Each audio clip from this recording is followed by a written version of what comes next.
Welcome back to the Crochet Corrado. So as my friends at yarnspirations.com, we have an easy level stitch sampler in scarf format for knitters. And this is the textured mixed knit scarf. There are 3 different types of stitches within this scarf. We have the ridge pattern that you can see right here. We have the iris moss stitch, which is right here. And then here we have the check pattern itself. And so this is a very wide scarf. So you're going to notice that it's about 13 inches wide by 70 inches long, which is a pretty big time commitment. So if you would like to change the size of this to make it smaller, you can just do multiples of 6. So do 6, 6, 6, 6. And when you're happy with the width, just add 3 more, and therefore you can change the size. So on screen today, I'm going to be doing a small little swatch with you to be able to follow the steps, and then you'll have to refer to this. So I'm going to demonstrate the ridge pattern, the iris moss stitch, and also the check pattern today. And you can refer to the instructions here for following that all together.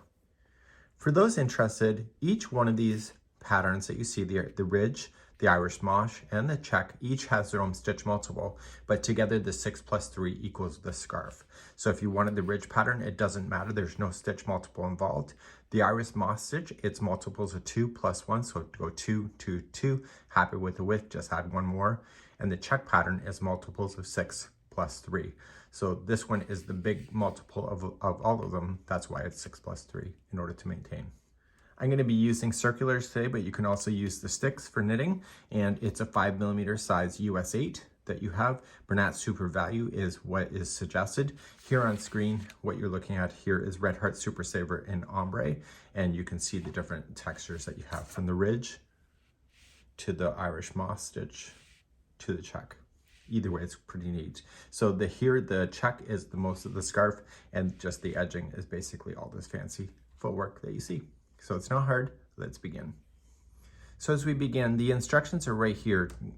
Cast on 51, it says work 14 rows of the ridge pattern, and then it says work 30 rows of the iris moss, work 14 rows of the ridge pattern again, and then work the check pattern until it measures about 59 inches, ending on a 4th row right here. Then it says to repeat the double asterisk to the double asterisk 1 more time, so the double here to the double, and then that will finish off your project at the end. So and then you're going to cast off knitwise. So these rows are the repeat to do the instructions over and over, but this is the actual order and how things are done here. So let's begin. We are going to be doing a slip knot, and you need to put the slip knot onto your knitting needle.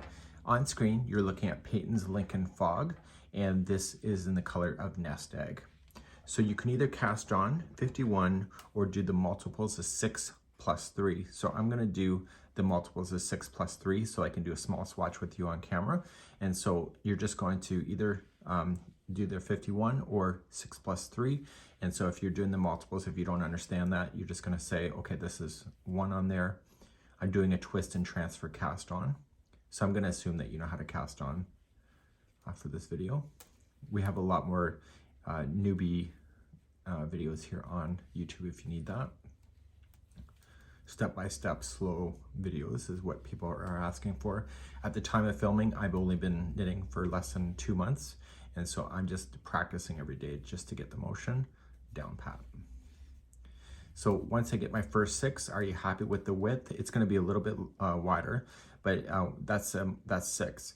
So if you want to do another 6, another 6, and another 6, once you're happy with the width, then just add 3, and therefore you'll have the multiples of 6 plus 3, or you can just cast on 51. You decide. I'll be right back.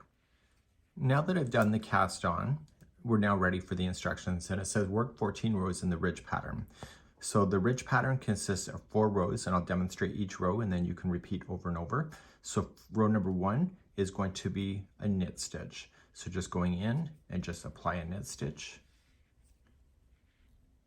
and transfer off, and keep working every stitch as a knit stitch going all the way across here on row number 1. So turning my work, we want to do row number 2 here of the ridge pattern. In row number 2, we want to do a purl stitch. So let's get the yarn in our hands and do a purl.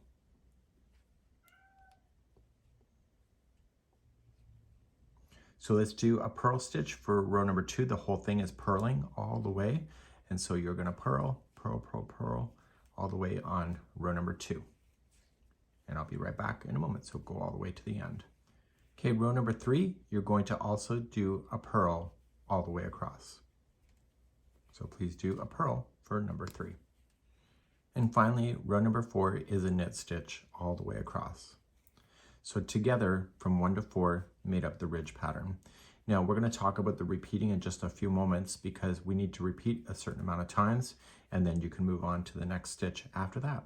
And if you need to reverse this again, just see the video description for the video chapters, and you can review number 1 through 4 all over again. So I've just finished number 4. So you're going to repeat rows number 1 through 4 until you get 14 rows complete. Do you notice this? There's in groups of 4. So if you did another group, it would take you to 8. Another group, it would take you to 12. And so therefore, the final time you're going to repeat this, you're only going to do 1 and 2, which will take you to the 14th row. And then after the 14th row, from this row here, you're just going to jump then down and do the iris mosh stitch from that particular point. So just keep in mind that the 14 rows doesn't always equal doing an entire set in its entirety. In this case, it was just ending on row number 2 once you get there. So keep that in mind, and we're going to move on to the iris moss stitch next. So let's start the iris moss stitch. And so row number 1, it says to start off, and we're going to K1, so knit 1, and then purl 1. So move the yarn in front and purl. And that'll be your repeat pattern right until the second last stitch. So you're going to knit 1, and purl 1. And when you get all the way across, the last stitch should be a K1, so it should be a knit 1 right at the very end. So go and do this all the way across, and I'll see you at the end of the row in a moment. So in keeping in line with the pattern, this was a purl, and your very last stitch on row number 1 is a knit stitch. And therefore the first one is complete. Turn and work, and let's do row number 2. Okay, let's do row number 2 of the moss stitch. The first one is going to start with a P1, so a purl, and then the next one is a knit 1. Okay, so you're just going to alternate between these stitches all the way across. So you're going to knit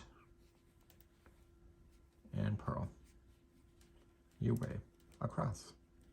And the very last stitch at the end should be a purl. And I'll meet you there in a moment on row number 2. At the end of number 2, the last one is going to be a purl stitch. Okay, let's turn and do row number 3.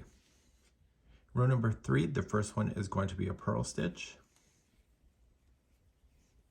And then the next one is a knit stitch. And you're just going to alternate between the two. Okay, so then you have a purl and a knit stitch.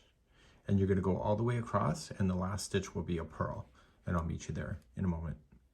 And the very final one of this one, number 3, is a purl.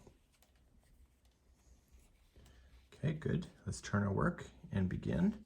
You can kind of see the texture now turning out, and let's begin the next row. Finally, row number 4, we're going to start off with the knit stitch first, and then a purl. And you're going to do this all the way across, just the same manner. So a knit and a purl.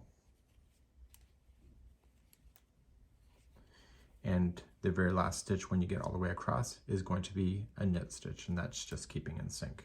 I'll see you at the end of number 4 in a moment. And finally, the very last stitch is a knit stitch. And that completes then rows number 1 through 4. Let's talk about the repeat in the pattern next. So the pattern says is right here, repeat for 30 rows, but you know that 1, 2, 3, 4, that is not a multiple of 30. And so you're gonna see that you're gonna have to end on a second row. So what you have here is 1 through 4, keep on doing it until you get to about 28 stitches. I believe that it is, I could be wrong.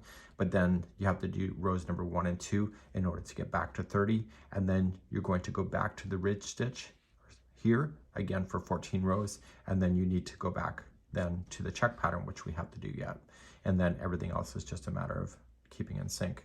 So let's begin the check pattern next. So let's begin the check pattern, row number 1. You're going to start off immediately and you are going to knit the first 3, 1, 2, and 3. And then you are going to purl the next 3. And you keep alternating between the 3 sets all the way to the other side.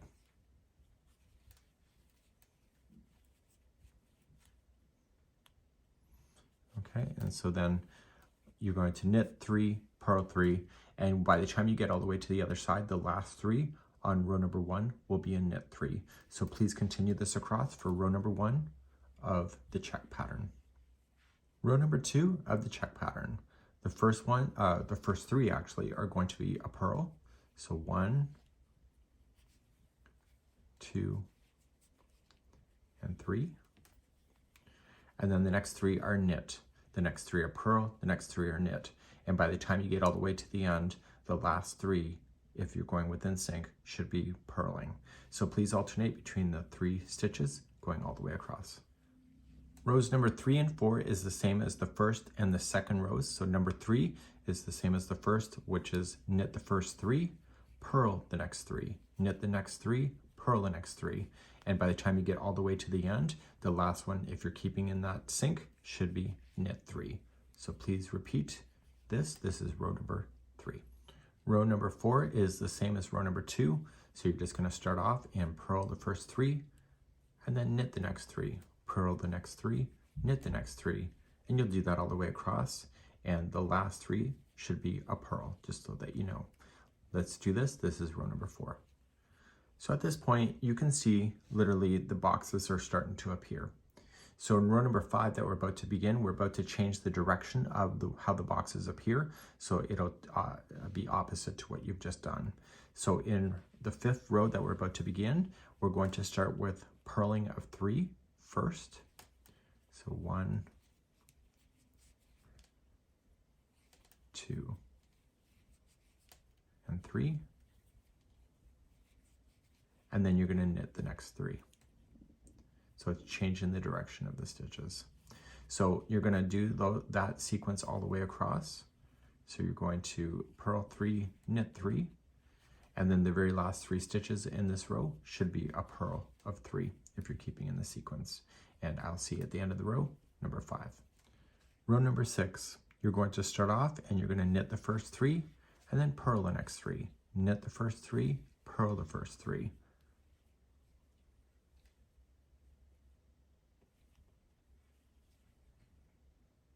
Row number 6, you're going to knit the first 3 and then purl the next 3. And then knit 3 and purl 3 all the way down. And the very last one on this one will be knitting of 3 at the very final. And that's just a matter of keeping in the sequence. Please keep alternating between the 2 all the way down. And this is row number 6. Let's do row number 7, which is the same as number 5. So the first 3 are going to be a purl 3. And then the next 3 are knit 3. And you're going to alternate between the 2, and by the time you get to the end, the last 3 should be the purling of 3. Do this all the way down. Finally, the 8th row is the same as number 6. So you're going to knit 3, purl 3, and keep alternating between the 2, and the last 3 should be, it says it should be a knit 3 at the very end. Okay, so do that, and then we're going to talk about the repeating cycles after that. So I'm now at the end of number 8. So you can see that the sequence of 1 through 8 creates one complete set. So back to the pattern that we go. So you're going to repeat then the check pattern until approximately about 59 inches from the very starting of how you started your scarf all the way. And you need to end on a 4th row. So you have to end right here in order to have the sequence to balance on the visual to look. So make sure that when you're finally getting there, end on a 4th row. Then you are going to then do the asterisks again. So you do 14 rows of the ridge, and then 13 rows of the moss stitch, and then 14 more rows of the ridge pattern, and then you're done. So let's just confirm on how to cast off when you're getting all the way done. And we have videos on fringing just in case you need to know that. You have them right on the channel. You may want to second guess that just in case you're going to wash your scarf.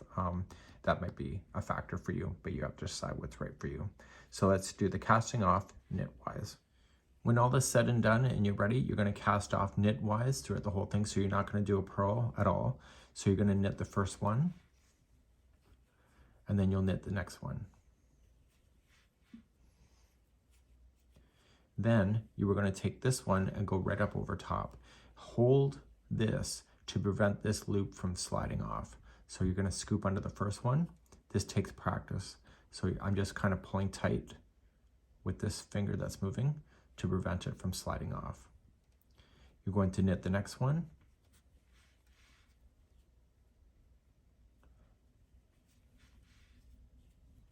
Like that. And then you take this last one here and go up over top. And you're going to do that all the way across, and I'll meet you at the other side in just a moment. So I'm coming up to my last one. I'm going to knit the very final, and then I'm going to take this one and go up and over. Just like that. I'm going to pull a little bit of a loop here, and I'm going to trim the yarn that is going towards the yarn ball, and I want to trim it long enough that I can put it through a tapestry needle. So through the loop, just put this working yarn through, and that will prevent it from unraveling. Just like that. And you were going to put your strand through a tapestry needle.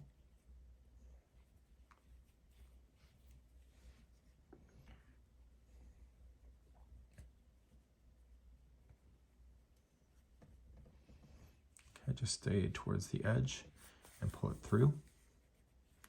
And when you pull the first time, don't pull it to the point where it's losing its shape. And then you're going to go back in the opposite direction, and then one more time. So 3 times is a charm, back and forth, and then you can safely cut that down. And any loose ends that you will have, you'll want to do the same way. Now you'll notice that the check box has a bit more tension than others, so it might be pulling in. So just spray it with some water, or just dampen a little bit, lay, and then stretch it out, lay it flat to dry, and then your scarf should be blocked and ready for your enjoyment. This here is the texture mix knit scarf. It's a great pattern, and you got 3 different stitches that are inside. Have a good one, and we hope to see you again soon. Bye-bye.